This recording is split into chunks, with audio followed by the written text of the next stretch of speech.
유튜브 시청자 여러분 안녕하십니까. 차 한잔의 도론도담의 시간입니다. 오늘은 송도 해수욕장 근처에 송림정이라고 정자가 있는데 정자 밑에 왔습니다. 여러분 정자 보일까요? 보이시죠? 정자 아래 소나무가 많다 해서 옛날에 송림정이라고 이렇게 지었는 것 같습니다. 송림정 아래에서 저기 송도 용궁 구름다리로 가는 케이블카가 전방에 보이거든요. 여기에서 차 한잔의 도론도담을 하기로 했습니다. 오늘의 주제는 과학적 불교인가 불교적 과학인가 이런 주제로 가지고 도론도담을 나누어 보겠습니다. 오늘도 방거사님 초청했습니다. 방거사님 안녕하십니까? 네, 반갑습니다. 아이고 바람이 많이 부네요. 그렇습니다. 아이고 이 추운데 초청해서 죄송합니다. 아이고, 별 말씀을요. 아유 겨울이라서 제법 바람이 좀 쌀쌀합니다. 이 정도는 이제 시원하죠. 봄이 오고 있는데 뭐. 그렇습니까? 예. 그래도 이 꽃샘추위 비슷하게 좀 날이 좀 쌀쌀하네요. 예, 그런 것 같습니다. 꽃샘추위 같습니다. 저 앞에 이 전방에 뭐가 왔다 갔다 하는데 한번 간단하게 설명해 주시죠. 예, 여기 옛날부터 여기 저 송도 해상 케이블카 유명했거든요. 바다 위로 운행하는 케이블카. 근데 지금은 이제 다른 고장에도 많이 생겼지만은 그래도 이제 해상 케이블카 1호 케이블카로서 좀 유명세를 떨치고 있는 그런 케이블카입니다. 요게 몇 년도에 이게 설치가 됐나요? 제가 이 동네 사람이 아니라서 잘 모르겠는데요. 50년, 60년대 그때 있었던 모양입니다. 있었다가 또 잠시 사정상 철거가 되었다가 이제 최신형으로 다시 설치를 했는데 옛날보다는 높이가 많이 높아진 것 같아요. 그렇습니다. 예, 제가 예전에 여기 그 중학생 때인가 고등학생 때인가 여기 한번 수영하러 왔다가 해수욕하러 왔다가 그 케이블카를 봤었거든요. 그렇습니다. 그때는 뭐 물 속에서 손을 뻗으면 펄쩍 뛰어오르면 닿을 것 같은 그런 높이로 지나다녔거든요. 예, 그렇군요. 근데 지금은 많이 높네요. 많이 높고 저기서 만약에 뭐 다이빙을 한다 하면은 좀 위험할 것 같습니다. 저 앞에 또 뭐 구름다리 나는 게 저게 뭐죠 저게? 예, 저기 멀리 보이는 게 이제 섬이 조그마한 섬이 하나 있네요. 예, 저기를 이제 용궁이라고 가정하고 용궁입니까? 저기서 이제 이 육지 쪽에서 건너가는 다리를 놓아 가지고 저걸 이제 용궁 구름다리라고 부르고 있답니다. 안 그래도 뭐 송도에 용궁의 전설이 있더만요. 예. 그래서 뭐 거북바위라고 그러는데 지금 거북바위는 여기서는 안 보이고요. 그래서 이제 여기 케이블카들이 저기 이 육지 쪽 산 정상에 있는 이렇게 조그마한 섬이 있고 다리로 연결돼 있고 거기로 쭉 올라가 보시면 그 정상 부분까지 요 케이블카 가거든요. 거기가 이제 암남공원이라는 데인데 그 암남공원에 케이블카 갔다가 다시 이쪽으로 돌아오고 합니다. 여기는 출발지고요. 암남공원은 사실상 반환점이 되겠습니다. 그렇군요. 그럼 오늘 주제가 불교적 과학인가 과학적 불교인가 이 주제는 어떻게 포문을 여실 겁니까? 우리가 일반적으로 이렇게 이제 설명할 때는 과학적 불교다 이렇게 많이 설명을 하거든요. 근데 그런 말이 왜 나왔느냐 하면은 그러면은 불교가 과학적이라면 비과학적인 뭔가가 있기 때문에 과학적 불교라는 명칭이 생겼다고 이렇게 우리가 가정을 해볼 수가 있거든요. 그렇군요. 예, 그래서 이제 이 경우에 불교의 대척점에 있는 그 비과학적인 종교는 기독교가 되겠습니다. 그렇습니까? 예. 그 왜 그러냐 하면요. 그 기독교는 이제 성경, 그 신약 성서. 요즘은 이제 개신교는 신약 성서고 뭐 천주교는 구약 성서 뭐 이렇게 되어 있지 않습니까? 그런데 이제 양쪽을 다 통틀어서 뭐 기독교라고 보고 우리가 이제 계산을 해봤을 때 이 인류의 역사는 6천 몇백 년밖에 안 되거든요. 아담과 이브가 시초니까 거기서 계산을 해가지고 쭉 연도를 뽑아보면은 뭐 6천 몇백 년. 기독교적인 세계관으로. 인간 역사가 이제 그렇게밖에 안 된다는 거죠. 그래서 뭐 어떻게 보면 우주 창조의 역사도 뭐 비슷하게 뭐 될 수가 있는 거죠. 그런데 이제 이 과학이 발전하고 화석들이 뭐 공룡 화석이라든지 여러 가지 화석들이 발견됐거든요. 발견이 되고 또 방사성 탄소 동위원소 연대 측정법이라는 게 만들어져 가지고 그걸로 측정을 해보니까 뭐 지구의 역사가 45억 년, 46억 년 이렇게 되더란 말입니다. 그러니까 이 성경에 나오는 그 역사하고는 상당히 시차가 많이 있죠. 인류의 역사도 뭐 300만 년 전부터 나왔다. 최초에 이제 인류 화석이라고 하는 뭐 루시인가 하는 그 고인류 화석이 발견된 연대 측정을 해보니까 뭐 그 정도 나왔다라는 거죠. 그래서 지금 300만 년에서 더 거슬러 올라갈 수도 있고 뭐 그러더라고요 보니까. 근데 그런 측면에서 보면은 이제 이 성경이 상당히 비과학적인 그런 요소가 많다 이렇게 보는 것이죠. 그래서 이제 그 상대적으로 비과학적인데 반해서 불교는 상당히 과학적이다. 라는 이런 말이 나왔는데요. 불교가 과학적이라는 것을 뒷받침하는 것은 이제 두 가지 요소가 있습니다. 두 가지 요소가 뭐냐 하면은 일단 그 우주의 창조와 관련해서 불교에는 그 세기경, 기세간경, 세간경 이렇게 두 가지 종류의 경전이 있거든요. 두 경전이. 근데 그 경전들을 종합을 해보면은 이 불교에서 말하는 우주관은 시작을 알 수가 없고 그 끝도 알 수가 없다 이렇게 되어 있습니다. 무시무종. 소위 말하는 무시무종. 천부경 사상하고 비슷합니다. 예, 비슷한 측면이 있죠.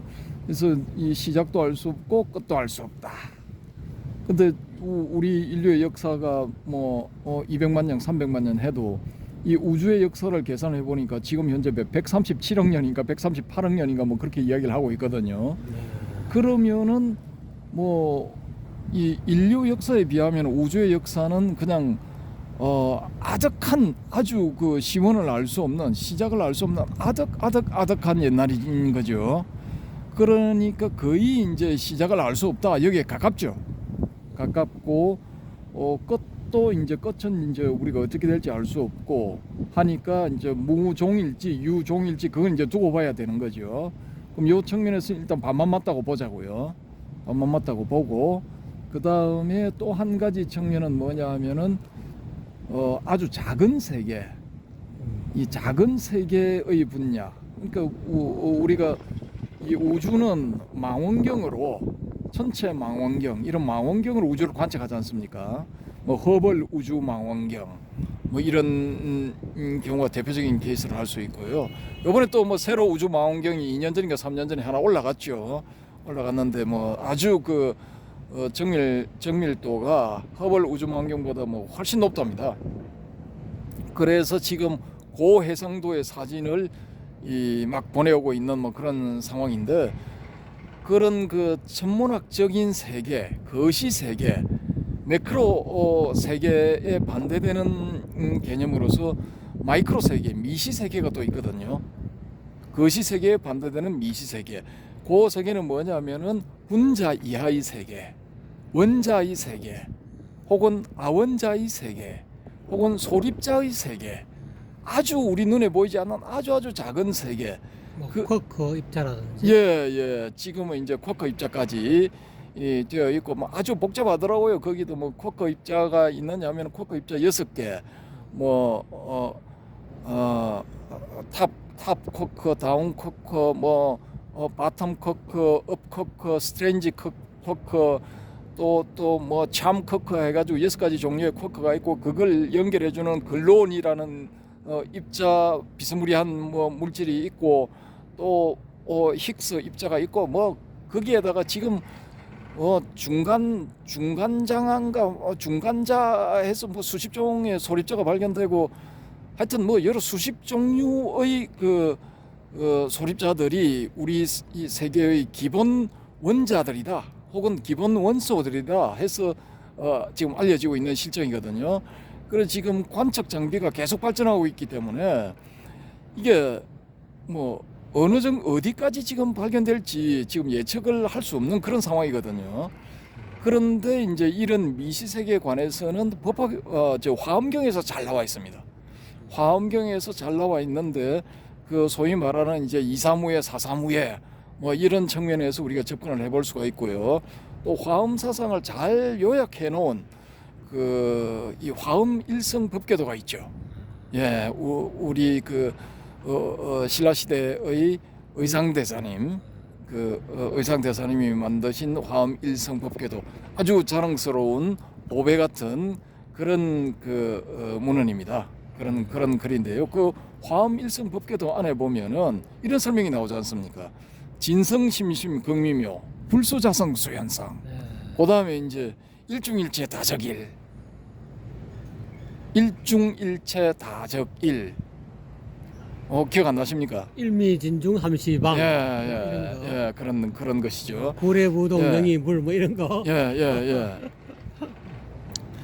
그래서 그런 부분을 보면은 이제 그 미시세계, 거시세계를 이제 거시세계에 반대되는 그런 개념인 미시세계의 개념, 일미진중함시방, 하나의 조그마한 그 먼지 속에 이 세계 전체가 들어있고 모든 먼지들도 또 이러하다.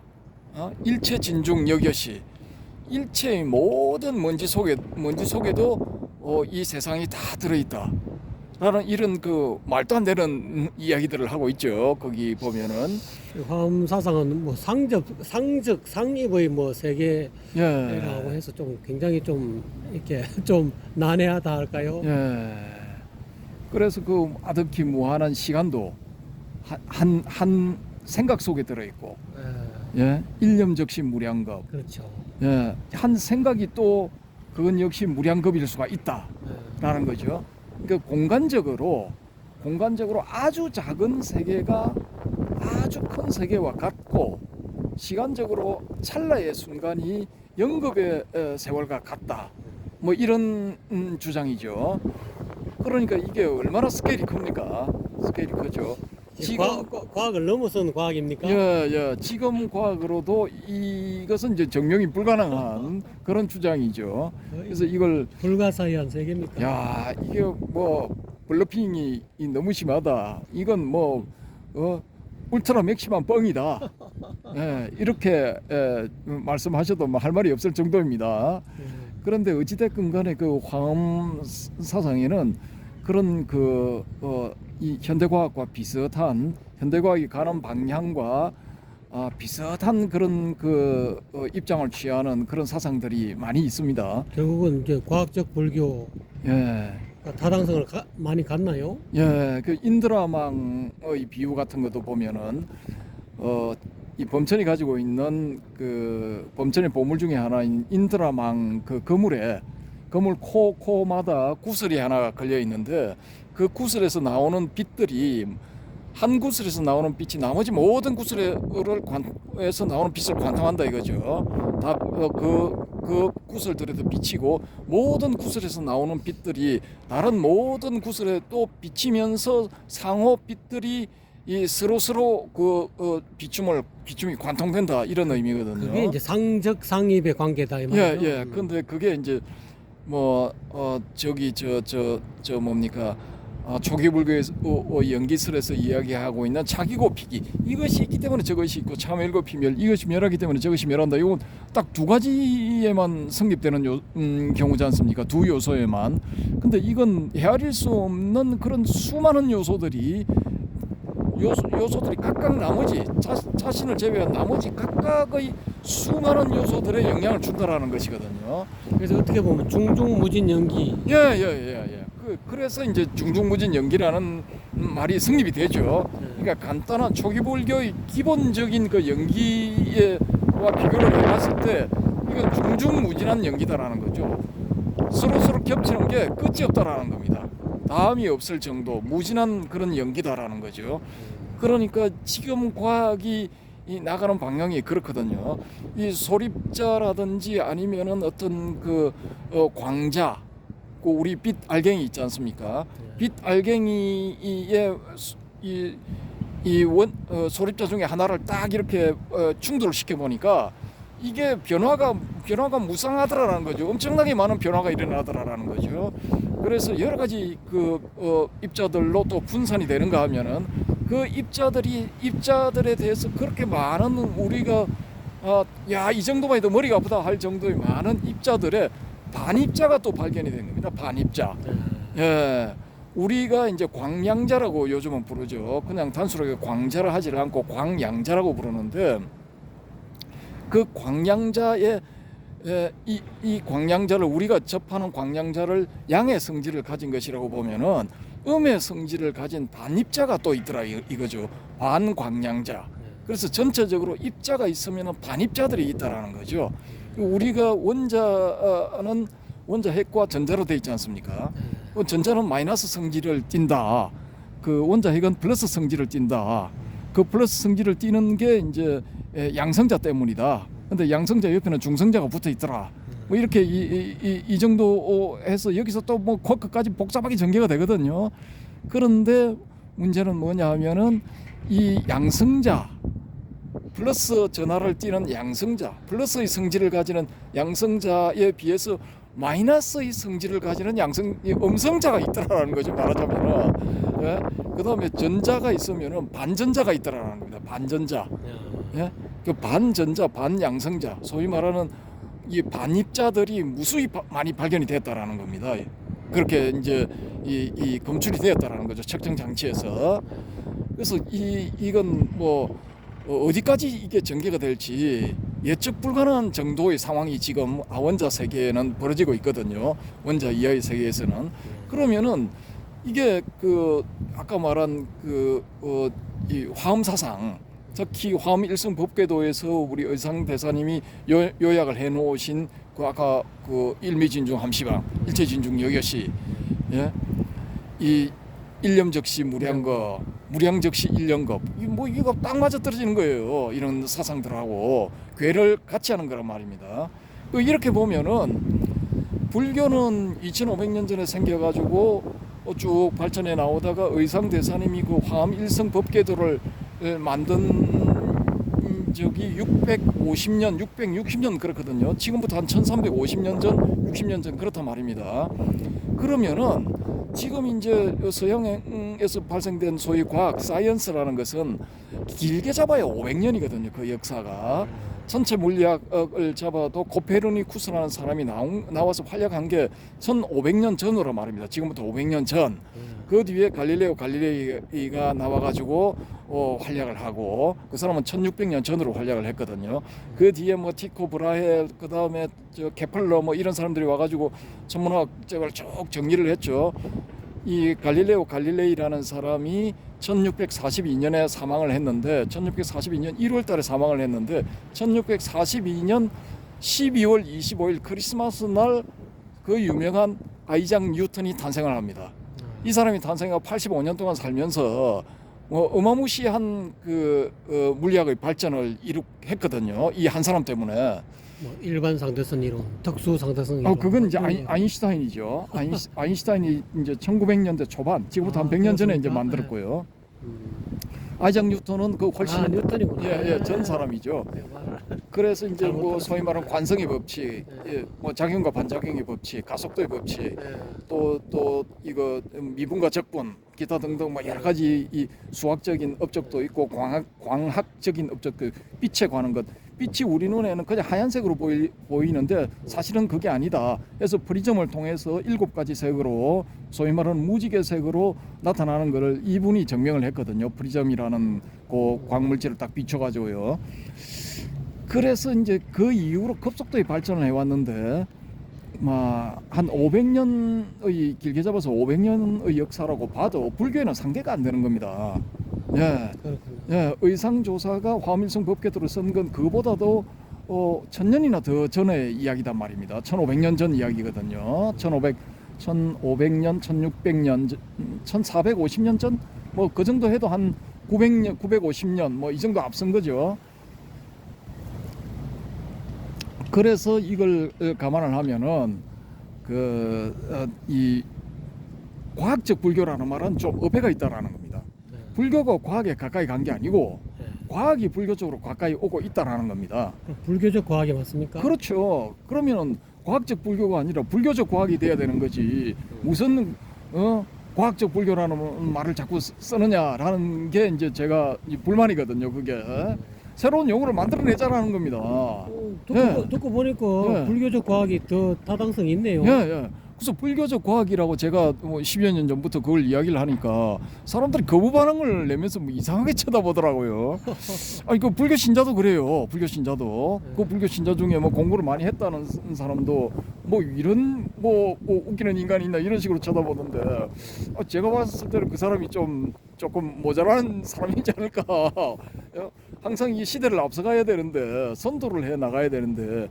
불교 과학적 불교라는 표현이 뒤따라가겠다는 의사 표시거든요. 그게. 그러니까. 예, 그런 자세는 별로 탐탁지 않다라는 거죠. 저는 그렇게 생각합니다. 그래서 불교도 뭔가 이게 이 선도적인 그런 자세를 견지할 필요가 있지 않느냐. 그래서 우리 불교가 역사도 오래된 만큼 사실은 이 앞으로 전개될 미래 세계에서도 상당히 이 지도적인 위치, 지도적인 사상으로서 작용할 가능성이 충분히 있다고 보고요.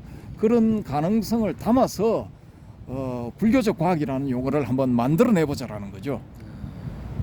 만들어낼 게 아니라 지금 방구사님 말씀 들어보니까 불교적 과학이라 해야 그게 오히려 타당성이 있는데요. 아, 그렇죠, 그렇죠.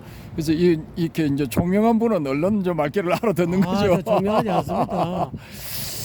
이거 아이작 뉴턴을 그냥 아인슈타인으로 착각해서 특수상대성 이론을 끄집어낸 사람인데 뭐 제가 뭐 총명합니까? 잠깐 착각할 수가 있는 거죠. 그 뒤에 뭐 아인슈타인도 그 닐스 보어를 선두로 하는 그 양자주의자들하고 뭐 박터지는 싸움을 했거든요. 뭐 무지하게 싸움을 했는데 그것도 나중에 이제 불교랑 연관이 있기 때문에 제가 이제 슈레딩거라든지 뭐 기타 등등 뭐 이런 사람들 재밌게 그 소개를 해드리겠습니다. 우리 불교랑 많은 관계가 있습니다. 저 아인슈타인은 알고 보니까 자기 부인이 더 똑똑하더만요. 예, 오히려. 그런 뭐 측면도 있지만은 그래도 뭐 이 아인슈타인은 뭐 천재적인 머리를 일단은 가진 분이고, 근데 나중에 이제 여담이지만은 나중에 이 사람들이 아인슈타인이 사망하고 난 다음에 야, 이 사람의 뇌 구조가 어떻길래 이런 천재적인 이 발상을 하고 이 5, 60년 동안 물리학계를 이끌어 왔나. 지금도 영향을 주고 있는, 앞으로도 영향을 많이 줄 그런 그 이론들을 발견을 했나 해서 이 사후에 두뇌를 조사를 해보니까 아인슈타인의 두뇌가 우리 일반인들의 평균 두뇌보다도 오히려 작았답니다. 용량이 작았답니다. 작았는데 이제 그램으로 표시를 하는데 용량이 작았고 조금 가벼웠다는 거죠. 근데 왜 그렇게 똑똑할 수 있었느냐? 그건 이제 뇌의 여러 부분을 골고루 잘 썼다라는 거죠. 예. 그렇게 이제 잘 쓰면은 우리도 이제 아인슈타인을 뛰어넘는 그런 그 두뇌를 가질 수가 있다라는 가능성을 이제 열어 보인 거죠. 그게 그렇기 때문에 더더구나 과학적 불교라는 이 용어도 좋지만은 불교적 과학이라는 용어도 우리가 만들어내서 한번 써보자라는 겁니다. 그걸 이제 우리 한국인부터 먼저 해야 이 영어권에도 퍼져나가고 다른 나라에도 퍼져나가는 거지. 우리가 그걸 두려워하고 쓰지를 않으면은 나중에 결국은 제가 판단할 때는 영어권에서 그런 표현이 나올 거라고 보거든요. 나오면 우린 또 뒤따라가게 되는 거죠. 근데 그 용어 측면에서 이렇게 보자면은 이 용어의 문제도 한번 이제 한 꼭지 다룰 만한 건데, 예를 들어서 기독교에서 보면은 이 교회마다 장로님이 있지 않습니까? 장로님. 그렇죠. 예, 그 장로교회는 이제 이 신자들 중에 좀 이 신심이 있고 좀 나이가 지긋하신 이런 분들 장로라고 부르더라고요. 그런데 그 장로라는 말이 원래는 우리 불교 용어거든요. 맞습니다. 장로 수보리 금강경에 나오죠, 그죠?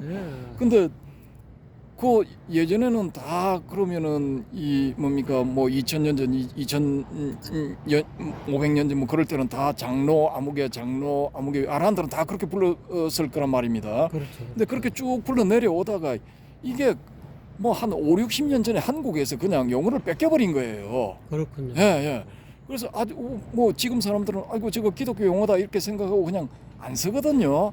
근데 그것도 우리 원래 우리 용어이기 때문에 찾아오려면은 불교권에서 장로라는 말을 많이 써야 돼요. 써야 되는데 지금 아무도 안 쓰잖아요. 네. 제가 알기로는 1960년대, 70년대까지만 해도 이 고성 대덕들을 장로라고 또 불렀고 그런 표현들을 제가 책에서 발견을 했었거든요. 했는데 지금은 거의 사라져 버렸단 말입니다. 그러면은 그 장로라는 용어는 이 기독교에 넘어가 버린 거고 최소한 우리는 그 장로라는 용어에 들어있는 그 의, 그 뜻, 의미 그런 거 다 상실해 버린 거예요. 그 장로가 가지는 위상, 정신 뭐 이런 것도 다 상실해 버리는 거예요. 용어를 잃어버리면은. 그래서 과학적 불교라는 용어만 따라가지 말고 불교적 과학이라는 용어도 우리가 자꾸 써보자라는 겁니다. 주체적으로 쓰시면 되겠고. 그렇죠. 우리가 쓸 때 그 영어권에서도 따라오고 독일어권에서도 따라오고 일본어권에서도 따라오고 중국어권에서 따라오고 프랑스어권에서도 따라온다라는 거죠. 그래서 우리가 그거 하나만이라도 좀 주체적으로 선도적으로 선진적으로 좀 해봤으면 좋겠다. 그런 생각에서 오늘의 주제를 이렇게 잡아서 말씀을 드리는 겁니다. 아이고 감사합니다. 너무 좋은 진짜 우리 불교를 공부하시는 불자님들은 진짜 오늘 이 방거사님의 이 도론도담의 주제가 참 이렇게 어떻게 마음을 어떻게 들으셨는지 모르겠지만 저는 진짜 이 선도적으로 주체적으로 불교적 과학 아무리 봐도 이 의상스님이 그런 일성법계도를 만들어 가지고 이 벌써부터 수천 년 전에 그거를 끄집어낸 거를 우리가 상기하면은 그거를 용어를 과학적 불교라고 쓸 이유가 전혀 없고 불교적 과학이라고 써야 오히려 타당할 정도인 것 같습니다. 마지막으로 오늘 주제에 대해서 방사님 정리를 한번 해주시죠. 예, 불자 여러분, 시청자 여러분, 불교가요 과학보다 훨씬 먼저 생겼습니다. 예, 2000년 먼저 생겼거든요. 그래서 2500년 전에 생긴 불교가 쭉 내려오다가 2000년 전에 대성불교가 나타났고요. 그 대성불교가 중국으로 들어왔고 그 중국으로 들어온 대성불교를 공부하러 우리의 의상스님이 가셔가지고 화엄경에 대해서 화엄사상에 대해서 공부를 했거든요. 그 공부를 한 그 결정체가 화엄일성법계도 200열자로 구성된 화엄일성법계도이거든요. 그래서 그걸 쭉 보시면은 그 사상 중간쯤에 초입 부분입니까? 앞부분에 나오는 그 여러 가지 그 상적, 상입, 상호, 투관 뭐 이렇게 좀 여러 가지 용어로 좀 표현을 할 수가 있는데 그러한 그 사상 시간과 공간에 걸쳐서 상호 교섭하는 상호 이 주고받는 시공간을 초월해서 주고받는 그런 어떤 그 연관관계, 영향 이런 것들이 요즘 소위 말하는 그 양자 세계의 양자됨, 양자도약, 양자동시성 이런 걸로 표현이 되거든요. 동시에 정보를 교환한다. 근데 우리는 월등히 더 좋은 훌륭한 그런 사상을 가지고 있는 겁니다. 양자의 이 정보 교환은 이 같은 시공간에서 일어나는 것이지만은 우리 그 화엄 사상에서 화엄 일성법궤도에서 이야기하고 있는 그 정보의 교환은 시공을 초월해서 일어나는 것입니다. 근데 우리 이 현대 물리학이 지금 시공을 초월해서 일어나는 정보 교환의 방향으로도 지금 조금 있으면 갈 거거든요. 그래서 우리 불교 사상은 이렇게 그 과학, 현대 물리학으로 대변되는 현대 과학을 선도할 수 있는 훌륭한 사상을 가지고 있습니다. 그런 의미에서 우리는 과학적 불교라는 용어보다는 불교적 과학이라는 용어를 열심히 써야 될 것이라고 주장합니다.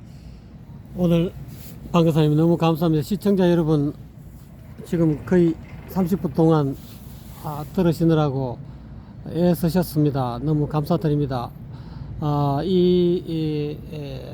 차 한 잔의 도론도담이 활성화되기 위해서는 시청자 여러분의 구독, 좋아요를 많이 해주시면은 이 차 한 잔의 도론도담이 좀 더 알차고 여러분에게 유용하게 더 다가갈 수 있도록 더 콘텐츠를 개발하고 또 좋은 쪽으로 여러분에게 유익한 쪽으로 더 애를 쓰겠습니다. 많은 부탁드립니다. 수고하셨습니다. 감사합니다.